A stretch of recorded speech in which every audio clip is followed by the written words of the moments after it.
Studio, maybe in Omaha, Nebraska or something. The shot is so clear. Is this a hoax? Are you really in space still? Are you really in space still? An honor it was to be selected to be the first woman to get a chance to go into space. And Chris Cassidy, again, you get your CC for 33, and Karen Nyberg in numerology being a 33 name. Ah, Tang, the drink the astronauts took to the moon. Astronauts to the moon. Tiny bubble.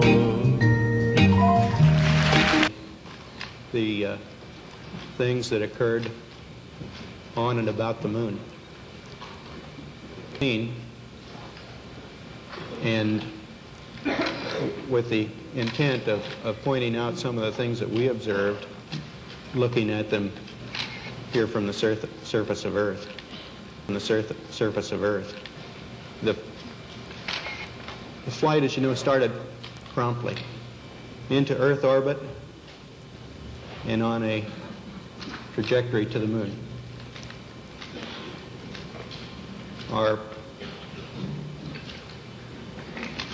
memory of that actually differs little when phases. We would like to skip directly to the translunar coast phase and Buzz Aldrin.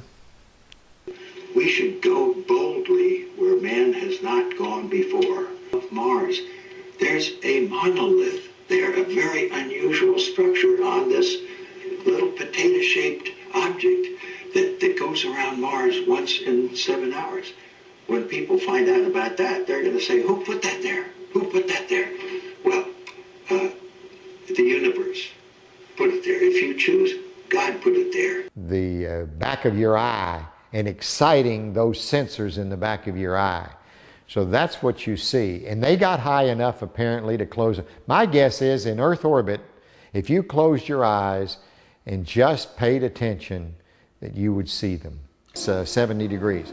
If the lunar module is setting in the sun, which it always is, then slowly but surely that temperature inside is going to go up to 250 degrees Fahrenheit. Now you ain't going to make it because you're going to cook long before that. What powered the air conditioning?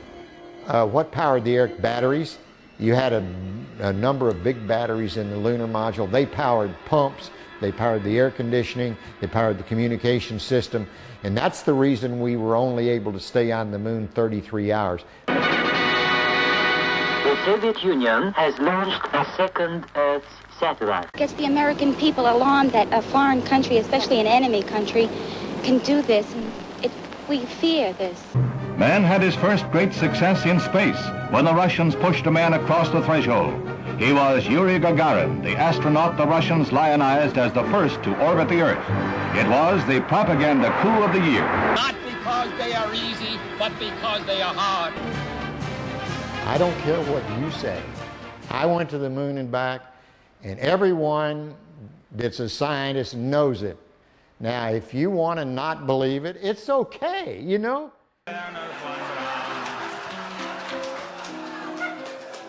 Some have harsh words for this man of renown, but some think our attitude should be one of gratitude, like the widows and cripples in old London town, who owe their large pensions to Werner von Braun. America to take the next steps. Today I announce a new plan to explore space and extend a human presence across our solar system. We will begin the effort quickly, using existing programs and personnel. We'll make steady progress. One mission, one voyage, one landing at a time. Of penetrate, one must be quite cautious in moving around in this rough terrain. We were never able to see stars from the lunar surface or on the daylight side of the moon by eye without looking through the optics. I don't recall during the period of time that we were photographing the Sonar Corolla what stars we could see. I don't remember seeing any. a series of corner reflectors to reflect laser beams from the Earth sent to the moon that then, because of the geometry of these corner reflectors, would send the beam back in exactly the direction that it came. Question and answer. At this time, I'd like to introduce the Apollo 11 crew, astronauts Neil Armstrong, Michael Collins, Edwin Aldrin. Neil?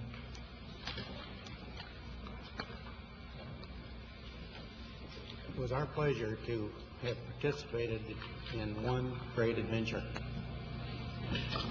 It's an adventure that took place not just in the month of July, but rather one that took place in the last decade.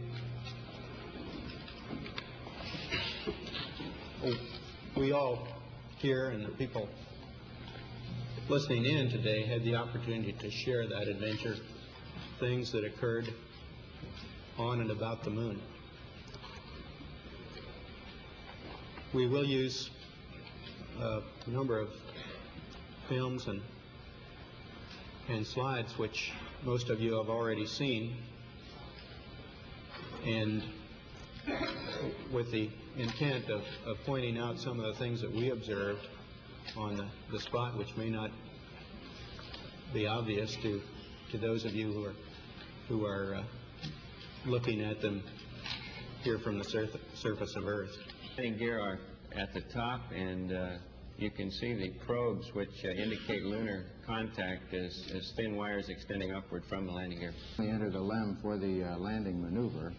We went through a staggered sequence of suiting, and we found that with all the simulations that we had run back here in Houston. Well, I thought that was something that would rarely be seen again, and I remember that most vividly.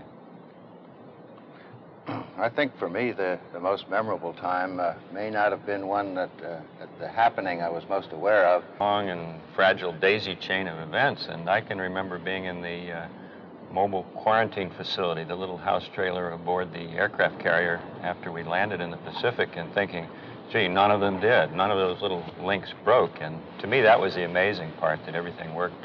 But not applicable today, but I am encouraged by the fact that there are so many people asking those questions, which seems to assure me that our future has a great deal of promise. And all of humanity and increased appreciation and awareness of this planet. The Earth does appear fragile from space. Part of it is simply it's so small. It's about the size of your thumbnail if you hold your arm out at full length, and it, of course, is absolutely spherical.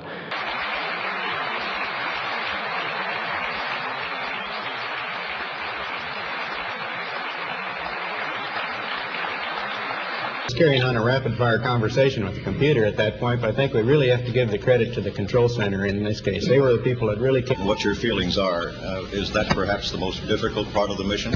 Leave home.